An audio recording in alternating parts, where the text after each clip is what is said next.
Hey Enzo, do you want to predict the Bahrain Grand Prix?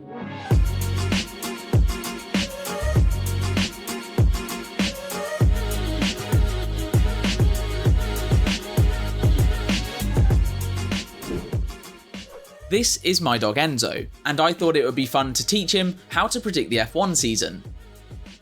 And ultimately find out which of the two of us is, well, better at it. This week we're in Bahrain, a track that usually favours cars with good straight line speed, not that this one has any clue about that. Now, if you're new here, you're probably wondering how exactly are we going to go about these predictions? Well, I've assigned each of the 20 drivers for the 2024 season to a separate little beanbag. I did originally try tennis balls, but it turns out they just roll under furniture, and then we spend the entire afternoon trying to retrieve them. But each of these little beanbags does have an associated team colour along with the driver number to represent each individual. Then they are arranged in a pyramid, with the bottom 6 drivers in the standings at the bottom and the top drivers at the top, and you get the idea for the rest. So with all that cleared up and sorted out, let's get into the video.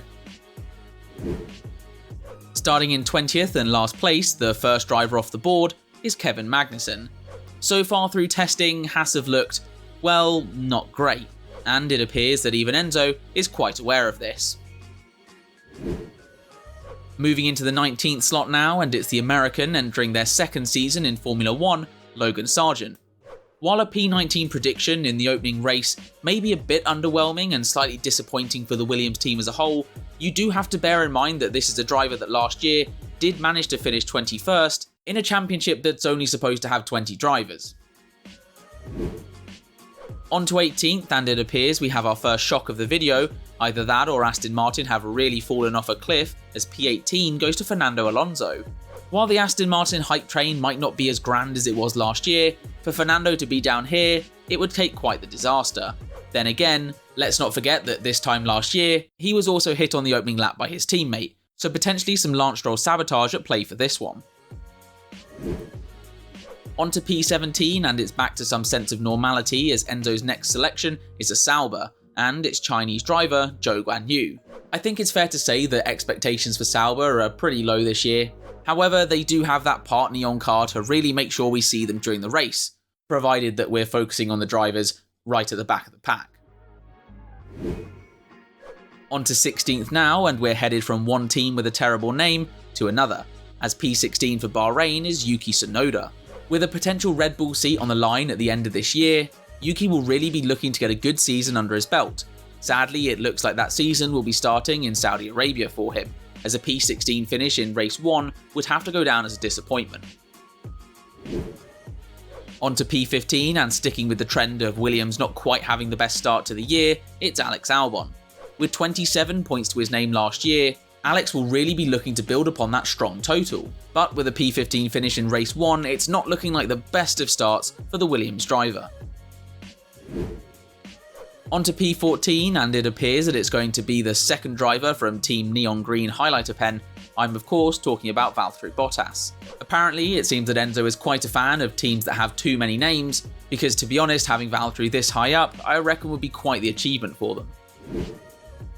On to 13th place, and what I can only really call the second major disappointment of the video, as P13 goes to the second season Aussie, Oscar Piastri. After finishing 9th last year with a car that showed great improvement in the second half, McLaren will really be hoping that continues. Sadly, just not the case in race 1 for Oscar. On to 12th place, and it's time for major disappointment number 3, as continuing exactly where he left off from last year, it's going to be Sergio Perez. I'd say I'm surprised with this choice, but then I'd be lying. Out of all the top drivers, drivers in top cars, if Checo finished down in P12 at the opening round, it would obviously be disappointing, but not overly surprising. Last of the back half now, and filling in at P11, the first of our 2 French drivers, is Esteban Ocon for Alpine. Given that Alpine are so incredibly all over the place as a team, having their lowest scoring driver finish P11 would 100% be a good result for race 1. Then again, just remember, this is only the opinion of a dog. So midway through, we'll take just a quick recap then of the bottom 10 drivers. In 20th place, it's Kevin Magnussen with Logan Sargeant just ahead. Fernando Alonso a disappointing race 1 in 18th, just behind Zhou Guanyu. Yuki Tsunoda in 16th, Alex Albon ahead of him in 15th, with Valtteri Bottas in the Stake Kick Sauber team in 14th, Oscar Piastri 13th, Sergio Perez for Red Bull having a disappointing first race in 12th, and Esteban Ocon rounding out the bottom half in P11. Top 10 time now, and with just half the grid remaining, it looks like it's time for the second of Team Credit Card, as it's Daniel Ricciardo in 10th place. The main man, tipped to move back to Red Bull next year, will be looking for a strong start to his 2024 campaign, and in these predictions, Enzo has given it to him. Next up in 9th, and it looks like Enzo doesn't have too much faith in the future of Mercedes, as his P9 is George Russell. With a completely new car design for 2024, it's quite a big unknown as to where the Mercedes will be. Unless you're Enzo, then it's pretty clear it's not going to be that good, at least in the case of George Russell.